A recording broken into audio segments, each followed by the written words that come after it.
Orville కాలనీలో ఓ మహిళ దొంగ రెచ్చిపోయింది. హైదరాబాద్లోని జగద్గిరిగుట్ట పోలీస్ స్టేషన్ పరిధిలోని ఆల్విన్ ఫేజ్ 1 జలకన్య హోటల్ దగ్గరలో ఓ ఇంట్లో మిట్ట మధ్యాహ్నం చోరీకి పాల్పడింది. పట్టపగలే తలుపులు తీసి ఉన్న ఓ ఇంట్లోకి చొరబడి ఆ ఇంట్లో నుంచి బంగారం, వెండి ఆభరణాలను ఎత్తుకెళ్లింది. కేసు నమోదు చేసుకున్న పోలీసులు దర్యాప్తు చేస్తున్నారు. నిన్న అన్ఫార్చునేట్గా ఒక అజ్ఞాత వ్యక్తిలాగా ఒక అమ్మాయి వచ్చేది. అయితే లోపల మనకి గోల్డ్ బీరువాని ఓపెన్ చేసుకొని గోల్డ్ లాంటివి తీసుకుంది. అయితే నాన్న పట్టుకుందామనేసి చూశాడు, ప్రయత్నం చేస్తుంటే నాన్నని నూకేసింది. అట్లాగే నాన్న తలకు గాయం తాకింది. అట్లాగే చేతి కూడా డోర్లు ఇరుక్కొని చాలా ప్రయత్నం చేశాడు పట్టుకోవడానికి.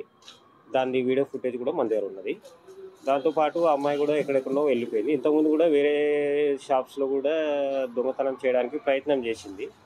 అక్కడ వీలు కాకుండా వెతుక్కుంటూ మన గల్లీలోకి వచ్చి ఇల్లు డోర్ ఓపెన్ ఉందనా లేకుంటే అది ఎట్లనో చూసింది. లోపలికి వెళ్ళి ఉన్న బంగారం మొత్తము గోల్డ్ వచ్చేసి 7 తులాస్, సిల్వర్ వచ్చేసి 10 తులాల పట్టగొలుసులు ఉన్నాయి.